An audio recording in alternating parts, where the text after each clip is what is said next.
Hello and welcome back to Thriving, the place and space where we amplify voices of those who choose to thrive in spite of or because of the circumstances they find themselves in. My name is Lerato Mahlasela, mosetsana wa lerapo la phala e reng e tlola tsela go sale le go lefelo tla mpona kile. I'm excited today to have in studio Alon Lits. And welcome. I'll introduce you in a bit more formal way, Alon, but thank you. Oh, thanks so much for having me, Thank you for making Lerato. the time. Yeah. Appreciate being here. Cool. So Alon is a business leader committed to advancing solutions that create both commercial and social value. After completing his MBA, he joined Leapfrog Investments, a pioneer in impact investing, where he contributed to expanding access to financial services in emerging markets. He later became the first Uber employee in Africa, spending 7 years leading the company's growth across sub-Saharan Africa. During this period, he helped build more than 100,000 economic opportunities and enabled millions of people to move around their cities in new ways. I am sure your life would be very different without Uber right now. Motivated by a long-standing personal connection to the field of mental health, he's now part of October Health, where he focuses on developing scalable, technology-enabled approaches to workplace mental wellness. His work centers on integrating performance psychology, personalized digital support, and real-time organizational insights to help businesses strengthen employee well-being and overall performance. Which business is not interested in that? Through October Health, he partners with organizations across sectors to enhance resilience, reduce burnout, and cultivate healthier, high-performing teams. Welcome again, Alon. Oh, thanks so much. Sure. When we start the conversation here at Thriving, we start by saying, let's understand your definition of thriving. We did our research when we started and, academics say stuff, but people have also brought their own flavor in terms of how they look at it. So what does it mean to you? Yeah, so I think in short, I would define it as sustainable high performance. So I think, you've got to find a way to recharge or give you the energy to perform at the level that's required, obviously in a sustainable fashion. Yes. Sustainable, high-level performance. When we read, we heard about the fact that it's got two components: vitality, so the energy element, the strength element, and I guess being able to continue to perform. It also has a learning and development element to it. So you've got to be committed to continually growing. And I think that's right at the center of performance psychology, right? Because you learn from every interaction that you have. Yeah, so performance psychology, you've mentioned that's something we talk about a lot. And I think it's exactly that, right? I think the first point you touched on was this point of discipline. Yes. When motivation's not there, you need to be disciplined, and that's not always easy. From a performance psychology perspective, we talk a lot about things like a high agency mindset.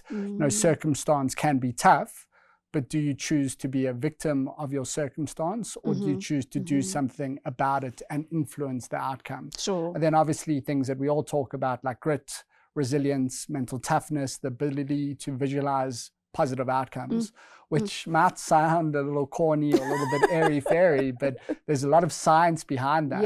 And that's something that we see sports professionals practice on a daily basis. Sure. You're standing in front of the post and the pressure's on. What do most kickers do? They focus on imagining that ball go through the poles. So why not do the same thing in the professional world? And that's really what we try and do at October Health, help people adopt these principles and apply them to the working world. And I guess to daily life in general, right? Because it will, what empowers you in the workplace, I imagine, can empower you also in your personal life and how you thrive in those spaces and at the end of the day, like, I don't know, the clear lines between personal and professional life are not as clear as they once were. That's true. And I think something which we talk about a lot as well, and for those that know me from my Uber days, probably my favorite saying was that the only constant is change. Sure. And that's true in your personal life, that's true in your professional life. And I think the reality today is that the rate of change is only getting steeper. Sure.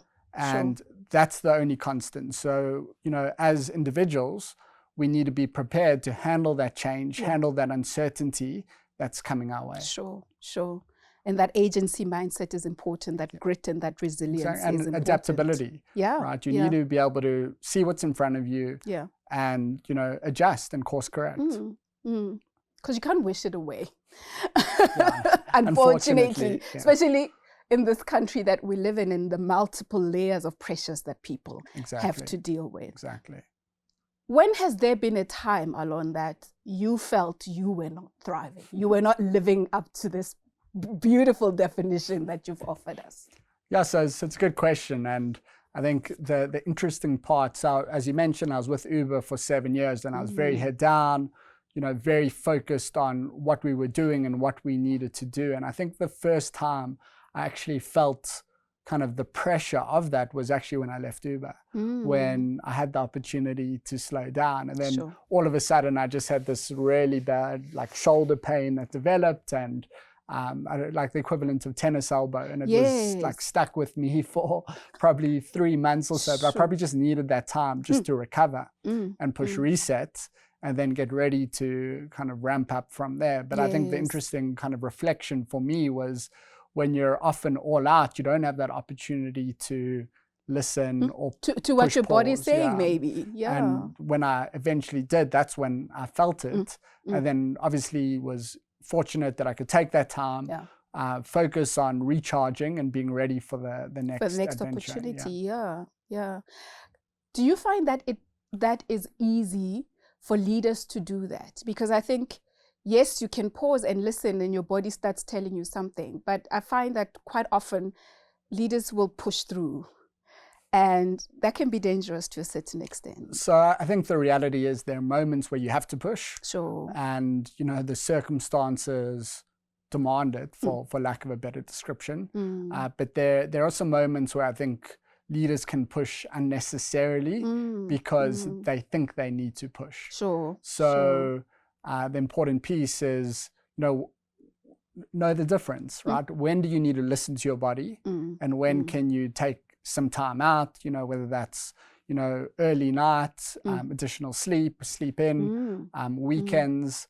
I think another important piece is, in that routine, finding the time for things that give you the energy that you need to perform in a sustainable fashion. And that's really important. I mean, I think, I don't really like the term work-life balance. I think, work-life integration is probably a better one, also a bit cliched. But the bottom line is, how do you find time, whether that's family, whether that's personal time for yourself, to, do things that give you energy, right? And that's a different thing for different people. But it's important that you listen to yourself and you find the time that you can do it. And if there are exceptionally difficult periods that may call for some time just to put your foot off the gas for a period so you can recharge and then hit the road again. So that you can maintain that sustainable performance, exactly, right? Sustainable high performance. So, I mean, we've looked at this from a personal Alon perspective, but I know what you're driving at October Health is about transforming organizations, really, in the conversation of well-being. And last week we had the lovely opportunity of launching the second iteration of the Wellbeing Index that is in partnership with October Health and GIBS. What's come out as some of the big insights that you think would be useful for individual teams and organizations in this pursuit of creating places of thriving and well-being? Yeah, so there's a lot there. I think that the first piece that was, quite eye-opening to me is that, just throwing benefits at your people does not solve the problem of individual well-being. So you may think it's great that you've got this fancy gym or an EAP number that your team can call when they need counseling, but that's not enough. The reality is, individuals are complex, right? So firstly, from an individual perspective, a key theme is that we need to see individuals adopt a more proactive approach to their mental health.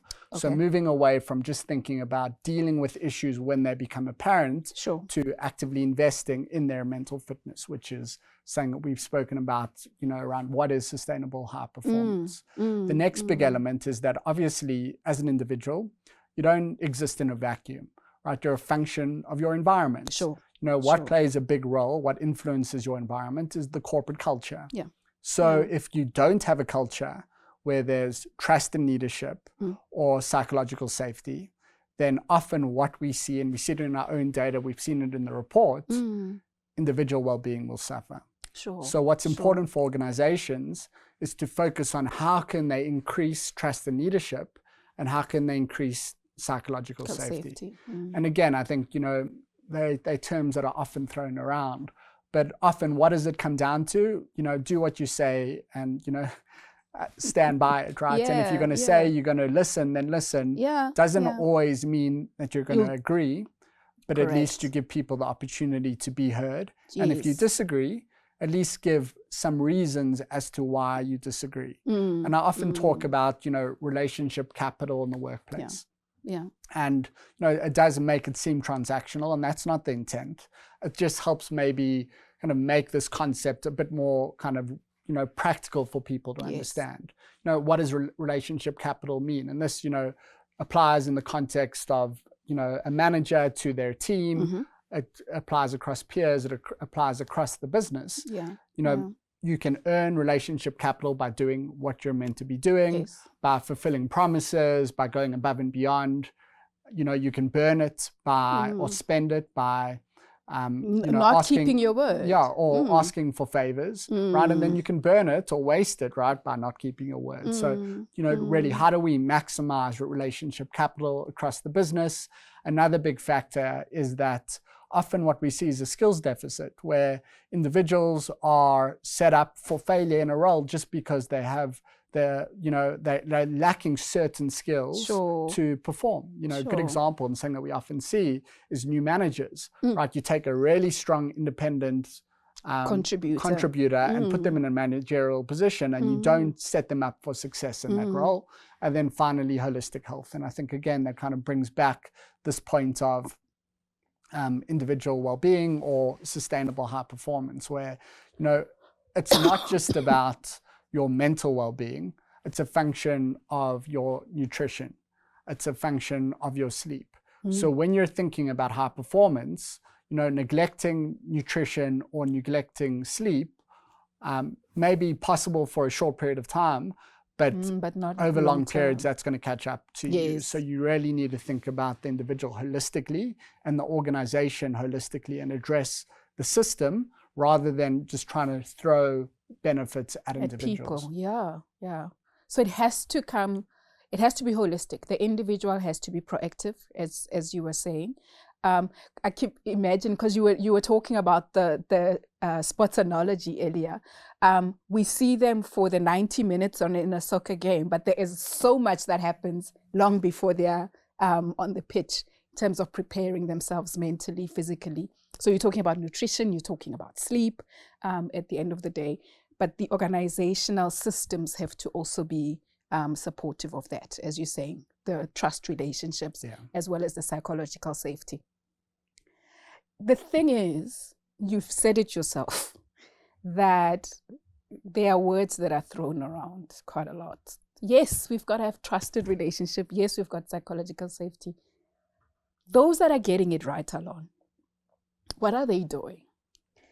I would like to encourage, I guess, perhaps the people leader, the human capital leader, who's saying, I know what we should be doing theoretically. We're not there yet. So what are they doing?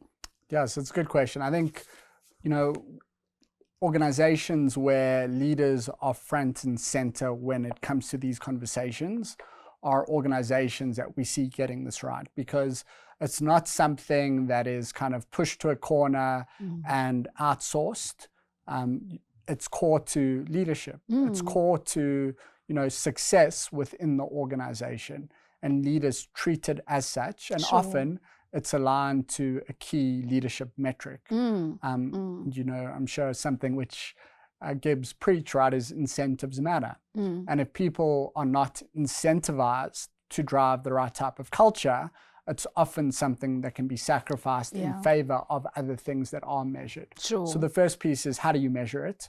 And how do you ensure that it aligns with your leaders' incentives? The second piece is, again, you know, this can't be something that is just given lip service or that is a tick box.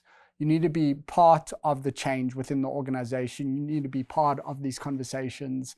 I know something that comes up often in the report is this concept of vulnerability and authenticity from leaders. You know, where leaders can kind of talk about these concepts and just show that it's not something that is stigma, your tone, how you approach these conversations. You can't tell people, I'm kind of thinking back to the report where Dr. Maggs was reflecting of almost the leader shouting at his team, demanding feedback because he wanted to increase trust. That's obviously not the way that you can do it, right? You need to do it by, you know, with empathy. You need to build it through real conversations, you know, and that's being present if you're in a kind of multi-office location. That's ensuring that you get access to, you know, multiple levels of your employees. I know something that I used to do at Uber is that, you know, whenever I visited, like we were in 7 different countries. Whenever I visited another office, I made sure that, you know, I spent time with team members across the business. Sure. You know, round tables, open discussions, office hours, all those things matter. You know, skip level discussions, just to ensure that you don't live in this little vacuum where everyone's telling you that everything is okay, but the reality on the ground is obviously very different. So then, you know, again, there's, you know, thankfully, and we offer these, you can run engagement surveys. And I think the big piece of engagement surveys is very well to run it, but the important piece, and something which we say to organizations, we're only going to run this if you're actually going to do something about it, right? And again, I think the important point to stress is that it doesn't mean you always need to agree, but it means that you need to give feedback. So if there are things that come up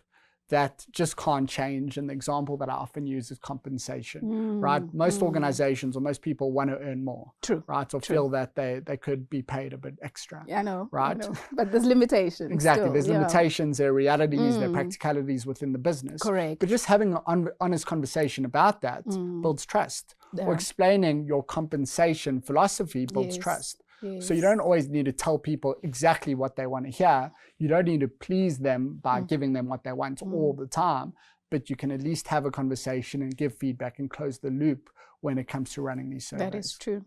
And then I guess maybe share with them what you can do. Exactly. So yes, there's clarity around our philosophy is this, and so it restricts us perhaps to a certain extent, but this is also what is available to you in the 100%. And I think something which is important to us is that we believe change should be top, you know, bottoms up and top down. What do I mean by that? When an individual within our, you know, that uses our technology completes an assessment, they're given feedback as to the steps that they can take to improve their culture. Sure. Because as much as it's, you know, a responsibility of leadership, you know, there are little things that individuals can do. If you're feeling micromanaged, as an example, have you had a conversation with your manager about their management style? Sure. Because often people just are not aware of the way that they're managing you, or they're not aware of preferences. So it's important that it goes bottom up, and then at the same time, top down, obviously. So identify where there are opportunities,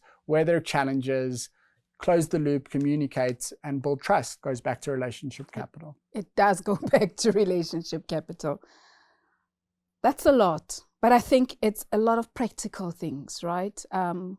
At an individual human level, there's proactive things I can do for myself. Yeah. And at the end of the day, like, hard to implement, but they're not complicated things. No, they're not. And they're, you know, things that are within reach of every organization. Correct. Right. Correct. You know, build that trust, ensure people understand, you know, how their, you know, day-to-day contributes to the broader mission of the organization. What we see in our data is that when do people burn out is if they're doing mundane tasks and there's no bigger picture. Yeah, there's no link to a clear purpose for them. Exactly. The best story I've ever heard about that is that story of NASA where someone walks in and they see the janitor and they ask, what do you do here?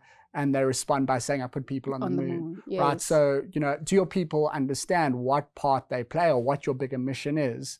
Right. And even if, they're there doing something which seems simple, it's critical to the broader mission of the organization. Alon, thank you so much. Such rich insights. As an individual, you can be proactive. You can think about how you are nourishing yourself, how you are resting. As an individual, you can think about how you are proactively having the right conversations that enable your leader to understand what works for you, your preferences, your boundaries. But as an organization, we can also invest in building the kind of relationships that unlock the ability for people to be vulnerable, to be authentic, that we can build definitely the psychological safety for people to be able to talk when things are not going well, or to even innovate. These things can be practical, but leaders have to be at the forefront. We also have to be measuring some of these practically, so there's incentives that also support them. You heard it here at Thriving, and we hope that you have been empowered with some key insights in terms of creating an environment of well-being, but also creating a space and a place where your own people can thrive and you can also thrive. Look forward to seeing you in the next episode. And of course, share this episode with someone and come join us for the next one.